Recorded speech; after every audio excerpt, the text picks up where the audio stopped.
Savior Servant.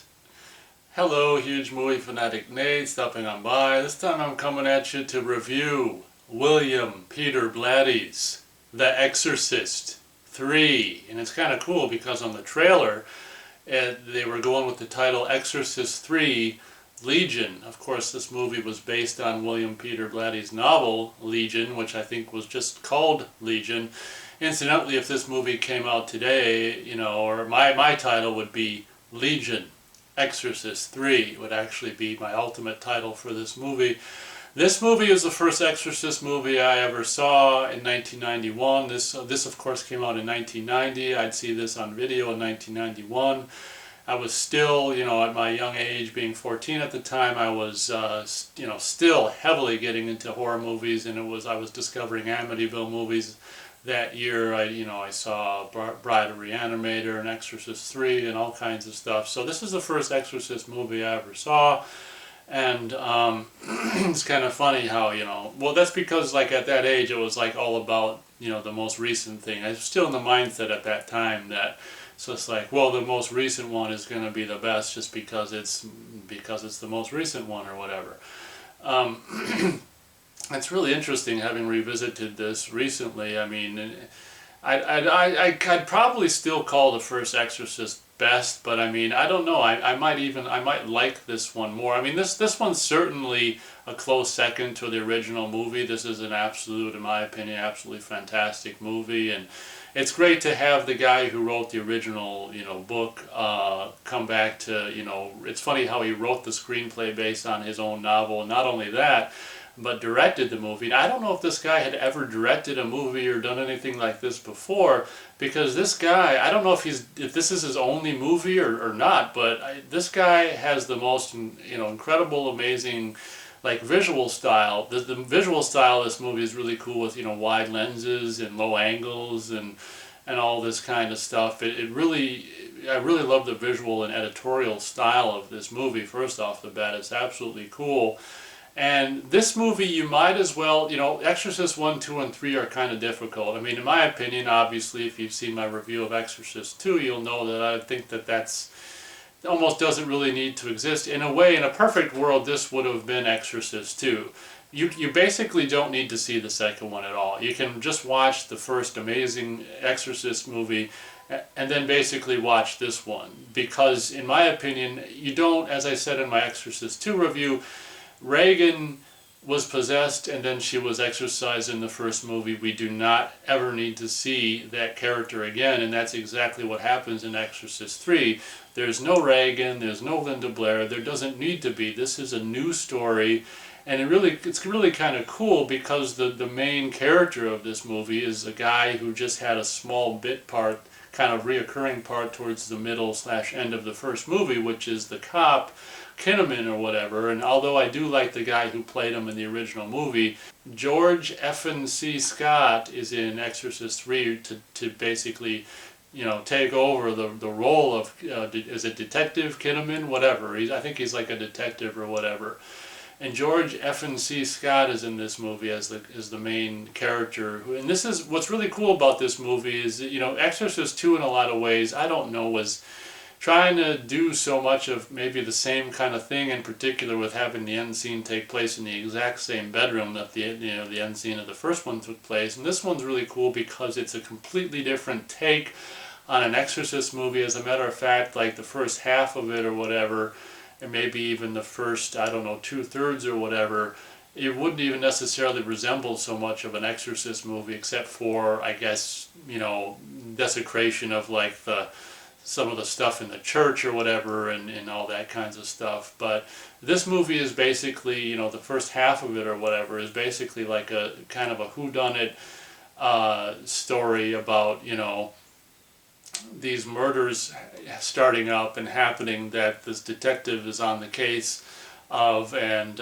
as more and more of these murders happen, this detective who was also on the case, I guess 15 years ago with the Gemini killer or whatever, which isn't mentioned in the first movie or whatever, this is stuff that's just mentioned in this movie, and kind of retroactively talking about the first movie. And what I think is kind of, and maybe I'm missing something, but what I think is kind of confusing about this movie is they say 15 years ago. I don't know if they're talking about the events of the first movie, because the events in the first movie, didn't that first movie come out like in 73 or something like that? So it wouldn't have been 15 years ago, it would have been like 17 years ago. So it's kind of confusing. Maybe I'm missing something. That very well could be the case. It wouldn't be the first time that's happened. Maybe you can fill me in why they're always talking about 15 years ago in regards to the Gemini killer and his whatever capture and the death of Damien Karras. Is it Damien Karras or whatever, when he got possessed and threw himself out the window of the first movie or whatever. So that's one of the only things that I really kind of confusing about this movie, is that unless I'm missing something, I don't know why they're saying it's 15 years versus 17. But whatever, it's a small plot point. So at the very beginning of the movie, they're basically trying to solve this case about this young boy who was a part of, I don't know who was killed, and well, I wouldn't mention the race other than the fact that it kind of needs to be mentioned in this aspect, in this case. It's a black boy who was killed, and basically, we don't see any of this stuff happen, we just see him. The way we know these details is because he was talking to his friend about it.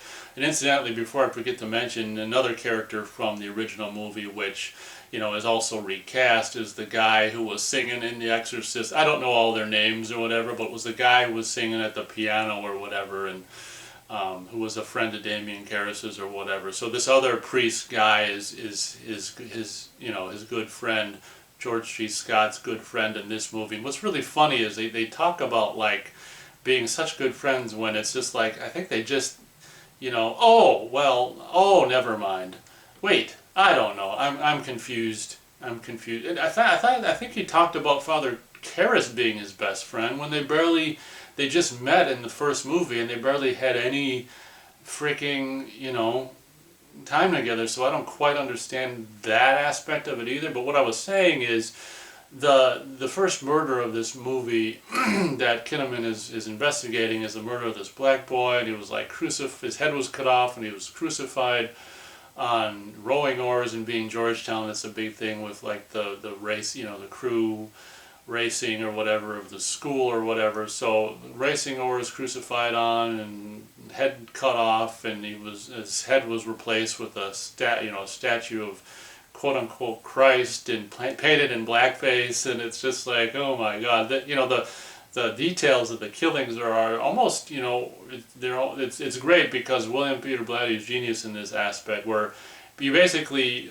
I'd say more times often than not, hear things, details described versus seeing anything, and just the way it's described is just like, makes it so much worse than probably seeing it would have been, which was a great, well, being a novelist, I mean, he's probably really good at that or whatever. So the more murders, I think there's like, basically 3 main murders in this movie, and by the third one, he's really starting to understand that not only is these acts being, done by the, in exactly how the Gemini killer did them, and as I said, there is no Gemini killer or anything like that in the original movie. This is like, retroactively putting things in the past that we never experienced up until this movie.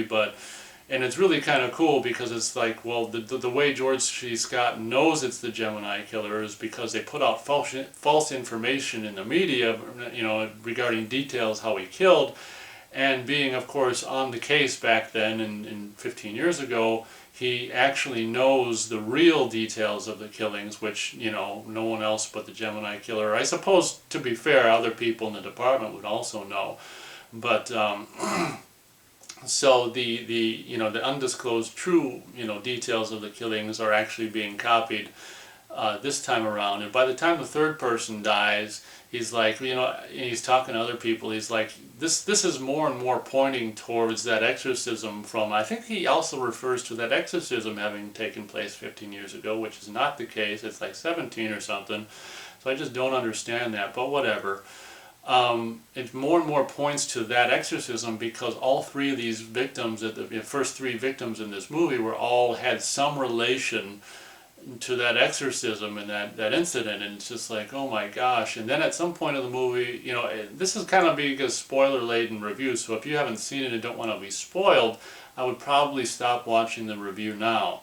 you've been warned. So basically halfway into the movie or something like that, Kinnaman is actually introduced to this, shown this mental house or this mental place and this maximum security wing where this guy who had just, this doctor guy says this guy had just been picked up 15 years ago wandering the streets or whatever, and it's basically Father Karras.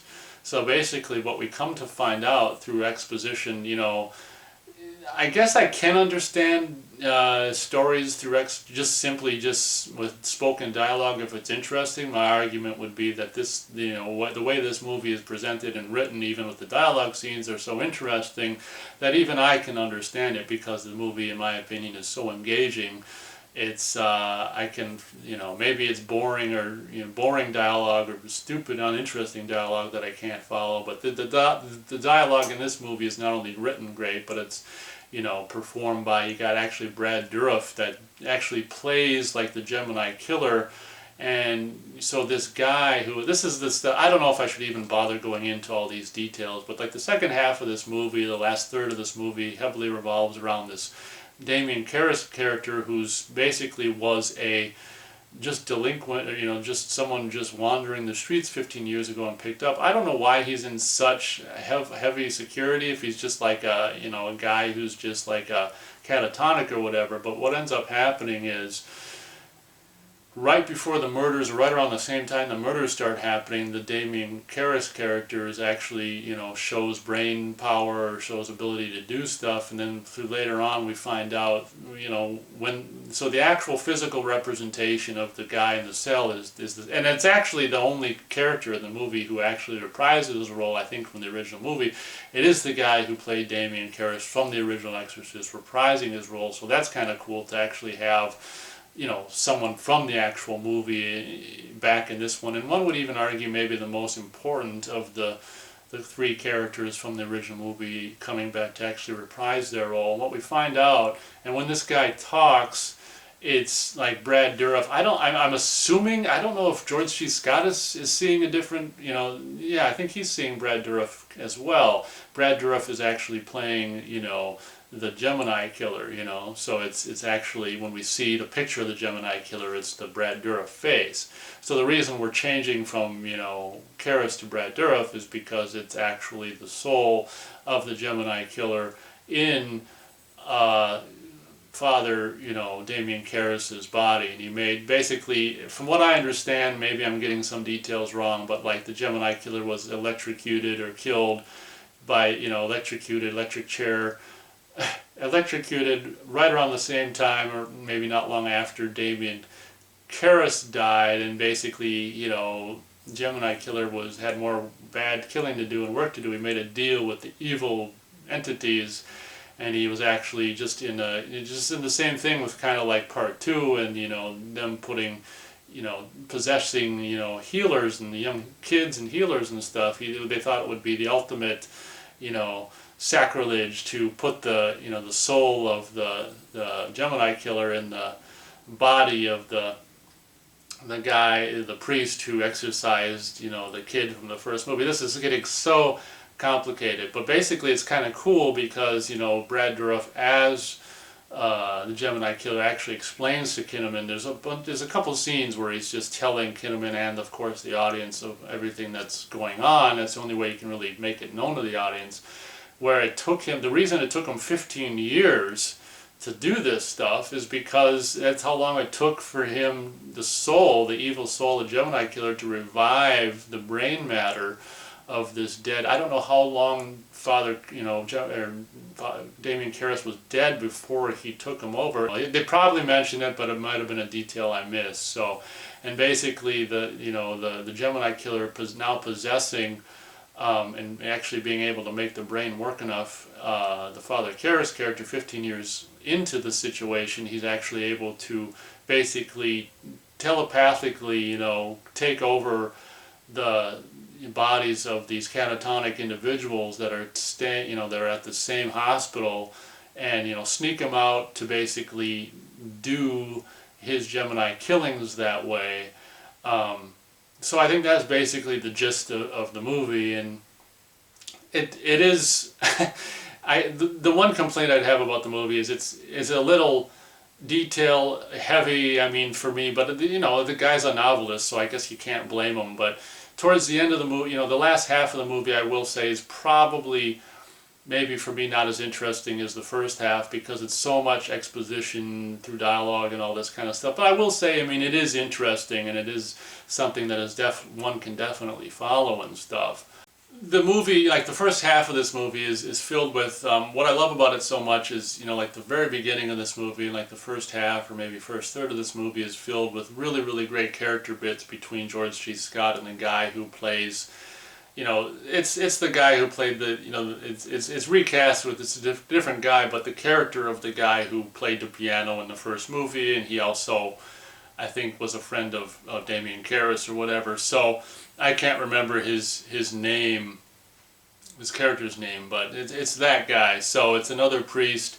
Well, at the end of The Exorcist, this character who George C. Scott takes over for in this movie, the character of Kinnaman, asks the guy at the very end of Exorcist if he wants to go see a movie with them, and it's really cool because it seems to be this friendship that they've continued ever since that movie, where they're seeing you know, classic showings of old movies. They see A Wonderful Life in this movie. Well, what I'm saying is there's so much absolutely fantastic. One of the things I love so much about this movie is the humor. This movie is completely, you know, I'd almost, enough so that one would almost not know whether to put this movie in the comedy section or the horror section, to be honest. It's got so much wonderfully, this humor couldn't be any more dry. Just wonderfully dry, just like sarcastic humor in dialogue in this movie. And even, I was going to say the first half, well, even later on, like there was this crazy neurotic the head of the, you know, the nut house or whatever that, you know, all these loonies are kept in the Damien Karras character, and the head doctor or whatever of the hospital or that department or whatever is absolutely neurotic, and he's got this one scene where he's got all this stuff written down. But I guess it's because I think Damien, you know, Karras, aka the Gemini Killer, told him to do this. Maybe he wrote it down, maybe he had him write it down, I don't know. But there's this great scene that starts where he's actually reading these from the paper that he's got down on the, you know, paper, and reading this dialogue. You know that guy you saw in the cell or whatever? So he's practicing this dialogue, and then the actual George C. Scott character comes in, and he's like, sit down, I got something to tell you. And he starts the same dialogue, and it's just so funny, and he forgets some, and he kind of looks over to the piece of paper, and it's just, what I'm trying to say is, there's the humor, and there's a lot of really great, clever humor in this movie. I absolutely love the brand of humor in this movie. So, you know, in a lot of cases, you know, I think what William Peter Blatty does with this movie is a perfect combination of what Hitchcock did so well as well, but I think it's almost done better in this movie, where, you know, two of my favorite kind of things in this in the world pretty much are just humor and horror, and I think those two genres are blended so it might not be, I mean, there might be really hard pressed to find a better case of blending of humor and horror than this movie. It's done so spectacularly well. Absolutely commendable stuff. And I will say that priest, you know, from the end of the first movie, who he's been seeing movies with for the past 15 or 17 years or whatever, I will say having that character, I don't want to spoil too much of it, but having that character exit as soon as he does in the movie was kind of a bummer, because you know, it was a necessary plot device, but just seeing those two characters interact together, you know, even if they're recasts from the original movie, I mean, was the dialogue and the, you know, situations and the character bits are so fantastically genuine and endearing that I just would have liked to have seen a whole movie just with Kinnaman and whatever the hell name, yeah, I don't know what the hell the last name of the priest guy is from this movie, you know, the guy that Kinnaman goes to see movies with or whatever, but what can I say? I mean, absolutely just powerhouse movie. This, for all intents purposes, should be called Exorcist 2. You could call it Legion Exorcist 2, or just call it Legion, absolutely fantastic sequel to The Exorcist. And like I say, in my humble opinion, you can just throw Exorcist 2 out the window and just watch Exorcist and Exorcist 3. 4 stars out of 4 stars for Exorcist 3. Absolutely fantastic. Although I would say like the last third, maybe with all of the exposition and just plot points and stuff revealed through dialogue, for me might not be quite as great as the first 2/3 of the movie. And then of course you have your kind of exorcism thing at the end of the movie by this priest who we don't really know anything about. See, I don't know. The thing about this Exorcist 3 that might be one of the weakest parts about it, that I don't know, it might not even really be worth saying, is that of course William Peter Blatty's going to feel like he's got to do have an exorcism happen at the end of the movie, and I kind of feel like whereas the exorcism was such a integral part of the end of the first movie, it's not so much of an integral part of the third one. Maybe he did that on purpose, where he didn't want to dwell so much on it because he did it in the first story.